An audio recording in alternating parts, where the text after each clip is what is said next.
교재 53페이지입니다.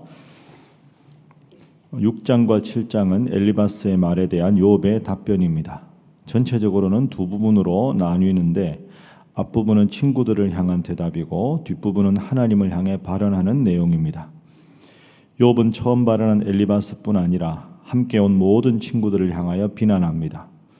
욥은 엘리바스가 말하는 동안 친구들의 표정과 행동을 통해 그들의 입장이 어떠한지를 충분히 감지했습니다.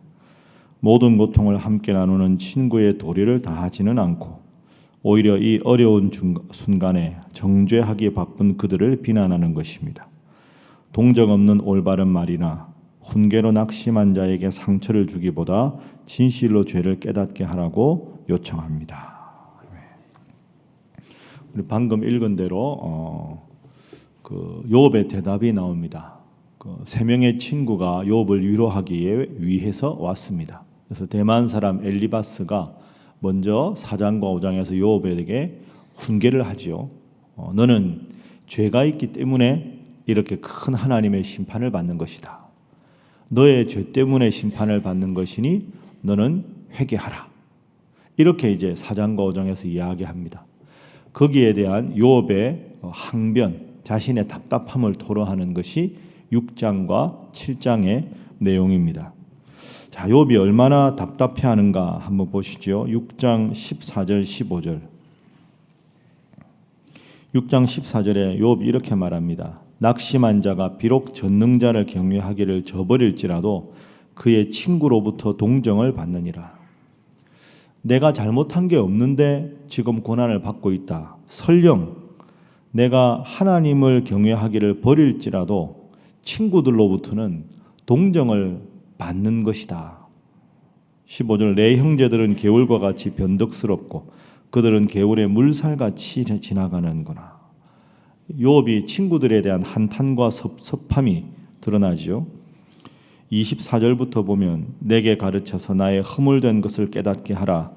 내가 잠잠하리라. 옳은 말이 어찌 그리 고통스러운고 너희의 책망은 무엇을 책망함이냐.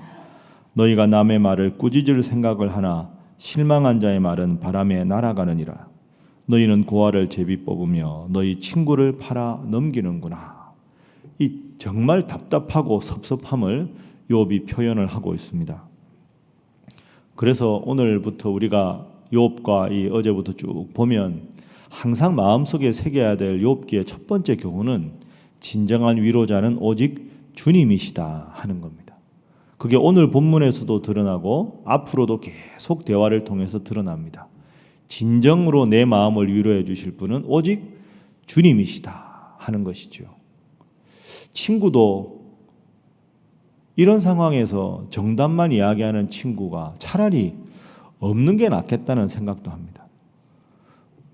본인은 지금 너무 힘든데 힘든 걸 위로할 생각을 하지 않고 정답만 계속 이야기한다고 하는데 그 정답도 도움이 안 되는 정답입니다. 욥은 의로운 고난을 당하고 있는데 너가 잘못했기 때문에 고난을 당한다. 이 말은 욥에게 아무런 도움이 되지가 않습니다. 욥기가 우리에게 주는 교훈 중에 하나는 사람은 결국 다 불완전하고 부족하다. 누군가를 믿었는데 그 믿었던 사람이 오늘의 친구가 내일의 적이 되고 어제의 친구가 오늘의 친구가 되고 이 사람이라는 게 그런 존재지요. 제일 친한 친구기에 먼 길을 달려서 왔을 텐데 그러나 이 친구들도 결정적인 위기 앞에서는 도움이 별로 되지가 않습니다. 마태복음 11장 우리가 잘 아는 말씀 28절부터 보면 수고하고 무거운 짐진 자들아 다 내게로 오라. 내가 너희를 쉬게 하리라. 주님께서 그렇게 말씀하셨습니다. 내가 쉬게 해주겠다. 이 말씀은 다른 그 어떤 사람이 주지 못하는 쉼을 그 어떤 대상이 줄 수 없는 쉼을 나는 줄 수 있다. 내가 너희를 쉬게 하리라. 그렇게 말씀하셨습니다. 그래서 여러분 때로 힘들고 어려울 때 누구도 여러분의 마음을 알아주지 않는다. 그렇게 정말로 고독하고 허전한 순간이 인생에 찾아오더라도 그 어떤 대상을 의지하고 그 어떤 사람을 의지하기 전에 우리 욥의 세 친구들을 반면교사 삼아서 하나님만 의지하시고 하나님께 기도함으로 위로와 평안을 얻는 여러분 모두가 되시기를 바랍니다. 그것이 첫 번째 기도 제목입니다. 두 번째 기도 제목은 일상의 작은 것에도 감사하게 하소서 하는 기도입니다. 일상의 작은 것에 감사하는 것. 작지만 사실은 큰 것이지요. 오늘 새벽에도 우리가 잠자리에서 일어난 게 얼마나 큰 은혜입니까? 밤에 잘 자는 것도 큰 은혜고요. 날씨가 이렇게 추워지면 교구에 신방하시는 목사님들을 통해서 듣는 소식 중에 제일 안타까운 게 요즘은 날씨가 며칠 괜찮은데 추운 날씨에 이렇게 어디 다니시다가 눈길에 미끄러지시거나 얼음에 미끄러지셔서 다치시는 분들이 있습니다. 특히 어르신들이. 그래서 갑자기 병원에 입원하고 또 뇌진탕이 오고 아니면 연세 드신 분들은 무릎이나 허리나 이런 데가 부러지기도 하고 그래서 몇 달간 교회에 못 나오는 분들이 많습니다. 여러분 사실은 뭐 넘어지고 싶어 넘어지나요? 우리가 인생을 내가 내 뜻대로 살아가는 것 같은데 그렇지가 않습니다. 하나하나가 다 생각하면 은혜밖에 없는 것이지요. 욥은 지금 생각하면 온몸에 종기가 나고 칠남 삼녀를 잃고 그 많은 육축을 다 잃고 아내도 떠나고 아무도 없습니다. 그 몸도 힘든데 잠도 제대로 못 자고 있습니다. 7장 4절 말씀 보면 욥이 이렇게 한탄합니다. 내가 누울 때면 말하기를 언제나 일어날까 언제나 밤이 갈까 하며 새벽까지 이리 뒤척 저리 뒤척 하는구나. 여러분도 이럴 때 있으시죠? 불면의 밤을 보낼 때 마음이 큰 걱정과 어려움이 있어서 잠 한숨 못 잘 때 몸이 아파서도 그렇고 마음이 아파서도 그렇고 참 이런 거 생각하면 잘 자고 일어난다는 것이 얼마나 큰 기적인가 그런 생각도 많이 합니다. 연말 되면 이제 우리 교육자들이 크리스마스 시즌에 오래 병원에 계셨던 분이나 요양원에 계셨던 분들 신방을 하지요.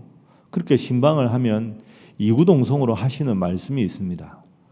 내가 건강할 때 몰랐는데 그 남편이 지금 몇 년째 누워 계셔서 사람도 못 알아보는 그런 분을 간호하는 권사님도 계시고 요양원에 계시는 연세 많이 드신 권사님들이나 이런 분들은 평생의 소원이라는 게 하나밖에 안 남았다는 거죠. 빨리 건강을 되찾아서 주일날 우리 교회 가서 예배드리고 죽었으면 좋겠다. 한결같은 소원이 그 소원입니다. 그런데 그 소원을 여러분 그분들은 평생 이루셨던 분이잖아요. 항상 교회를 누구보다 열심히 하셨는데 이제는 주일날 교회 가서 예배 한번 드리면 평생의 소원이 없겠다. 평생 그렇게 할 때는 그게 얼마나 소중한지 몰랐는데 요양원에 계시고 환자로 누워 계시다 보니까 그런 고백을 합니다. 여러분 이 새벽에 이 자리에 온 것이 가장 큰 기적인 줄로 믿습니다.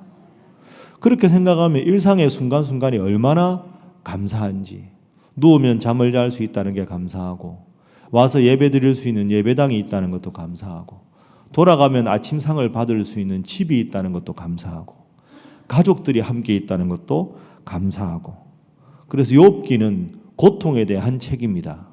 그래서 때로는 부담스럽기도 합니다. 이게 욥기가 한 5장 6장쯤 끝나거나 하면 좋은데 42장까지 있잖아요. 계속 고통. 이거 너무 길다. 부담스럽다. 근데 그걸 뒤집어 생각할 수 있어야 합니다. 고통 없이 살아가는 일상이 얼마나 감사한 일인가. 하루하루 그냥 건강한 몸으로 살아간다는 게 얼마나 위대한 일인가. 그래서 고통을 말하는 욥기를 통해서 부담이 아니라 고통 없는 삶을 살아가게 해주신 하나님이 얼마나 위대한 분인가.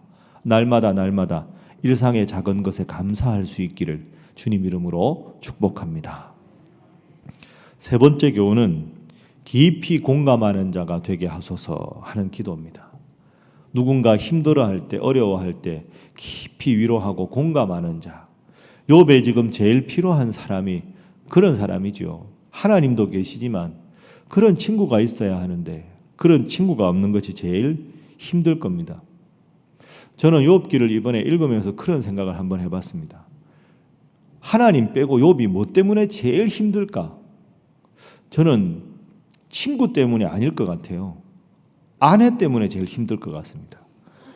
칠남삼녀가 죽은 게 안타까운데요. 그건 칠남삼녀가 스스로 목숨을 끊은 게 아니거든요. 육축이 어느 날 사라진 것이고 칠남삼녀가 어느 날 사라진 거예요. 친구가 정말 미우면 보내면 됩니다. 그런데 아내는 자의로 떠났잖아요. 그게 욥을 힘들게 하지 않았을까? 욥의 아내는 한 번밖에 안 나오죠. 2장 9절에 딱 한 번 나오는데 이름조차 안 나옵니다. 욥이 얼마나 상처가 컸을까? 다른 사람 다 떠나도 제일 힘들 때 나를 위로해 줄 수 있는 사람은 내 아내밖에 없는데 내 아내가 하나님을 저주하고 죽어라 그러고 떠났다는 게 얼마나 마음이 힘들고 어려울까 그렇게 생각합니다. 자식들을 생각하면 참 마음이 힘들었겠죠. 그런데 제가 그런 말을 들었습니다. 여러분 중에는 이제 뭐 자식들 결혼시키고 분가한 분들이 대부분일 텐데요. 저만 해도 아들 둘이 지금 대학생 아닙니까? 자식을 제일 잘 키우는 것은 잘 떠나보내는 것이다. 그런 말을 제가 들었습니다. 진짜 훌륭한 대답이라고 생각합니다. 자식이 언제까지든지 내 품에 있는 게 아니지 않습니까? 하나님 잘 믿고 잘 성장해서 잘 떠나보내는 게 부모가 자식을 제일 잘 키우는 것이다. 근데 그게 비단 자식만 그런 것 같지가 않습니다. 아내도 그렇고 친구도 그렇고 형제도 그런 것 같아요. 함께 잘 지내다가 내 가장 가까이 있는 사람 하나님 잘 섬기고 누구보다 하나님 사랑을 받게 하다가 이 세상에 이별하는 날 저 천국으로 떠나보내는 모습 보면서 그래도 저 친구가 그래도 저 자녀가 그래도 우리 사랑하는 부모님이 하나님 믿고 저 영원한 천국 가게 해주셔서 섭섭하지만 감사합니다. 그 마음이 얼마나 좋은 마음이겠습니까? 소중한 사람일수록 하나님 잘 믿고 좋은 관계를 갖다가 저 천국의 소망을 갖고 살아가게 하는 것 그게 제일 중요하겠지요. 여러분 주위에도 힘들고 어려워하는 분들이 있습니다. 늘 기도하는 우리 선교사님도 계시고 여러분이 기도가 꼭 필요하고 절실한 도움이 필요한 분이 계실 겁니다. 이 새벽에는 내가 기도하고 내가 안부 묻고 그래서 이 세상을 살아갈 힘을 얻을 분이 누군가 생각하면서 욥의 친구들의 모습을 반면교사로 삼으셔서 누군가가 살아갈 힘이 없어지고 소망이 끊어져 힘들 때 여러분이 힘이 되시고 능력이 되시기를 주님 이름으로 축복합니다. 제가 오늘 교회에 들어오는데요. 갑자기 문자가 왔습니다. 새벽기도 하기 전에 문자 오는 일이 별로 없거든요. 목사님들 급하면 끝나고 하지.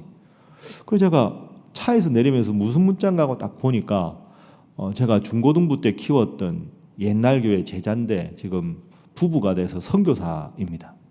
근데 선교사인데 아이가 셋이 있는데 이제 20개월 된 애가 목사님 우리 애가 갑자기 열이 나서 병원에 가보니까 말라리아가 걸렸답니다. 고열이 나는데 우리 애가 지금 20개월입니다. 목사님 기도해 주세요 하고 외국에서 문자가 왔습니다. 얼마나 그 젊은 엄마가 어린 엄마가 얼마나 그 타국에서 고생할까.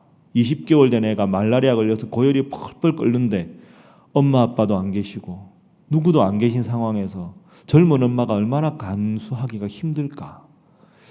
그래도 감사한 게 제가 전도사 때 중학생이었는데 목사님 생각난다고 기도 부탁하는 게 얼마나 또 아름다운 일입니까. 여러분 힘들고 어려운 누군가를 위해서 기도해주고 또 여러분이 힘들 때 누군가에게 기도 부탁할 수 있다는 게 얼마나 아름답고 소중한 일입니까. 하나님 믿는 사람의 특권인 줄로 믿습니다.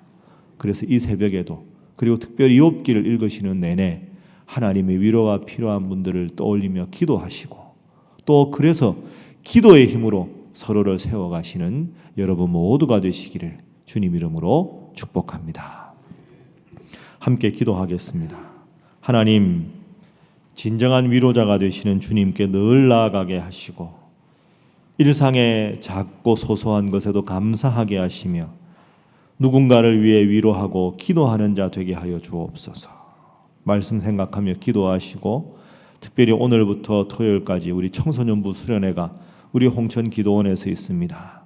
청소년의 시기에 하나님 말씀의 의미를 깨닫게 하시고 하나님 믿는 믿음 위에 심지를 굳건히 세우고 하나님 잘 삶 있는 청소년들로 거듭나게 하시며 수고하시는 목사님, 전도사님, 우리 선생님들 위해서 여러분 특별히 기도해 주시기 바랍니다. 다 함께 주님 앞에 기도합니다. 주여 믿습니다. 주여 믿습니다. 주여 믿습니다. 하나님 감사합니다.